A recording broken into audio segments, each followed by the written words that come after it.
अब स्टार्ट करते हैं एक्सरसाइज 7.3 का क्वेश्चन 3। पहले और सेकंड क्वेश्चन में पिछली वीडियो में कंप्लीट करा चुका हूँ।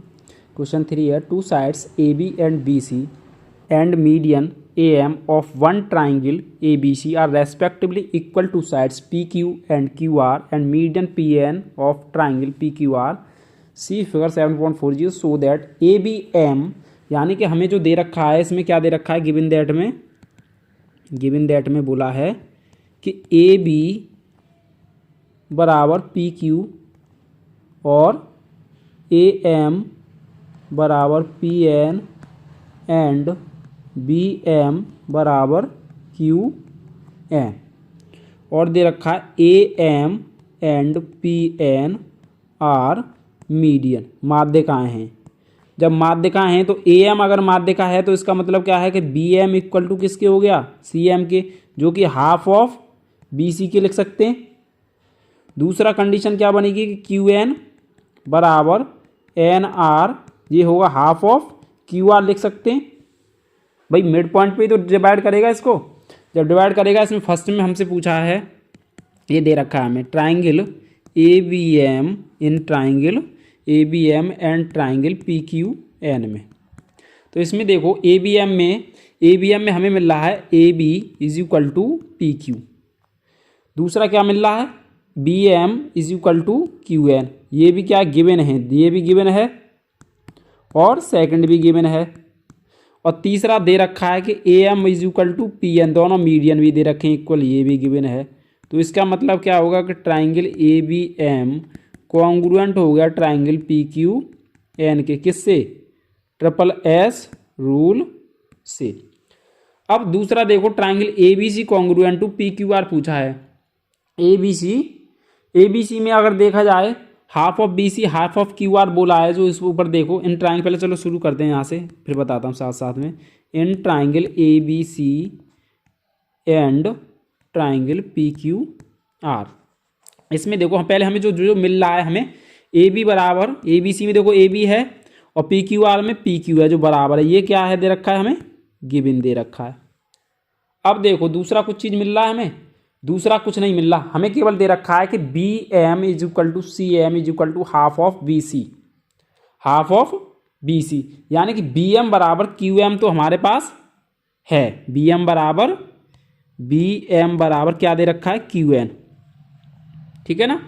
अब बी एम बराबर क्यू एन दे रखा है तो हमें इसमें देखो, क्योंकि बी एम बराबर किसके है, सी एम के है, तो इसमें अगर 2 का मल्टीप्लाई कर दें इधर और इधर भी 2 का मल्टीप्लाई कर दें तो इधर से देखो इसका क्या हो जाएगा, ये हो जाएगा, लिखा है मैंने B M is equal to C M is equal to half of B C लिखा है। तो इस वाले को और इस वाले को ले गए तो ये हुआ 2 BM is equal to B C लिख सकते हैं।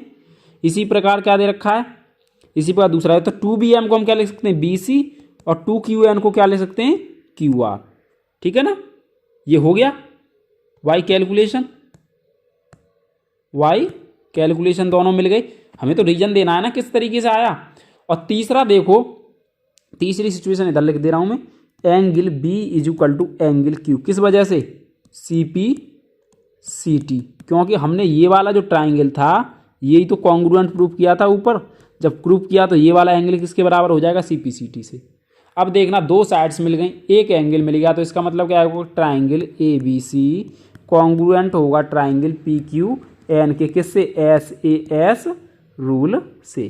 तो हमसे 2 ट्राइंगल सी कॉन्ग्रुएंट पूछवाए थे इसमें, ये आपका कंप्लीट हो गया। नेक्स्ट क्वेश्चन है, B E and C F are 2 equal altitude of triangle A B C using R H S congruence rule prove that triangle A B C is a isosceles. ये क्या कह रहा है, B ई C F, ये पहले triangle ले रहे हैं ए बी सी, इसमें बी ई एक एल्टीट्यूड है, बी ई एक एल्टीट्यूड है इस तरीके से, ठीक है ना, ई। उसके बाद बोला है सी एफ भी एल्टीट्यूड है, सी एफ एक एल्टीट्यूड है, यानी ये 90 का बना रहा है, ये एफ हो गया। इसके बाद कह रहा है कि using the R H S congruence rule, हमें कौन सा यूज करना, R H S rule use करना और प्रूव दैट बताना है कि A B C is a isosceles triangle. तो हमें टू प्रूव क्या करना है कि A B C is isosceles triangle. जब आइसोस्केलस ट्राइंगल प्रूव करना है, दैट इंप्लाइज क्या करना है कि A B equal to A C आ जाए। तो अब इसमें किस तरीके से प्रूव करेंगे, जब A B equal to A C prove करना है, जब A B equal to A C prove करना है तो हम क्या करें, अगर एंगल बी बराबर एंगल सी किसी तरीके से क्या कर दें, दोनों को इक्वल प्रूव कर दें। तो हमने थ्योरम पढ़ी थी, अगर किसी ट्रायंगल्स के दो एंगल इक्वल होंगे तो उनकी करस्पॉन्डिंग साइड्स भी क्या हो जाएंगी, इक्वल हो जाएंगी। तो अब देखना, यहाँ लिखें, यहाँ लिख दे रहे हैं, चलो गिवन दैट में ये भी लिख दे रहे हैं, गिवन दैट में दे रखा है इक्वल एल्टीट्यूड, यानी कि बी ई बराबर सी एफ दे रखा है हमें। इक्वल एल्टीट्यूड बोले तो इसका सॉल्यूशन करेंगे, इसमें देखना कि in triangle V C F and triangle B C E, B C F और बी सी ई में देखो B C equal to B C दोनों में कॉमन हो गए, क्या हो गए, कॉमन हो गए। साथ में देखना एंगल इसमें F equal to angle E, क्या हो गए, ईच 90 डिग्री, ठीक है ना। और हमें दे रखा है C F is equal to B E, ये क्या दे रखे हैं, इक्वल एल्टीट्यूड यानी गिवन है। तीनों रीजन मिल गए और तीन कंडीशन मिल गई, तीनों के हमारे पास रीजन हैं।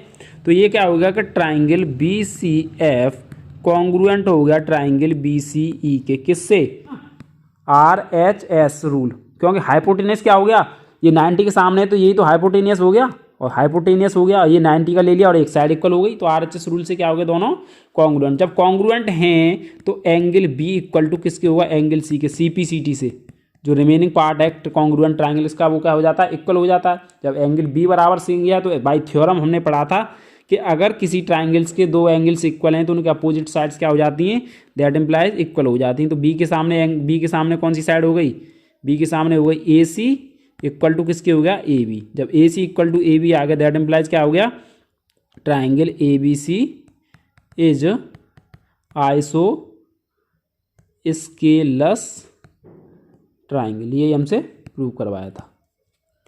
नेक्स्ट क्वेश्चन है, A B C is an isosceles triangle with A B equal to A C, draw A P perpendicular B C to show that angle B बराबर सी। ये उसका उल्टा हो गया क्वेश्चन। इसने क्या कहा है कि अगर ए बी और ए सी दोनों इक्वल दे रखे ट्राइंगल ए बी सी में, ए बी सी में ए बी बराबर ए सी दे रखा है और ए पी एक परपेंडिकुलर है किस पर, बी सी पर, ये कोई परपेंडिकुलर है ए पी बी सी पर, यानी कि ये 90 का बना रहा है और ये भी 90 का बना रहा है। तब हमें क्या प्रूव करना है कि एंगल बी बराबर किसके होगा, एंगल सी के होगा। तो देखो सिंपल हो जाएगा ये तो solution, in triangle A B P and triangle A C P.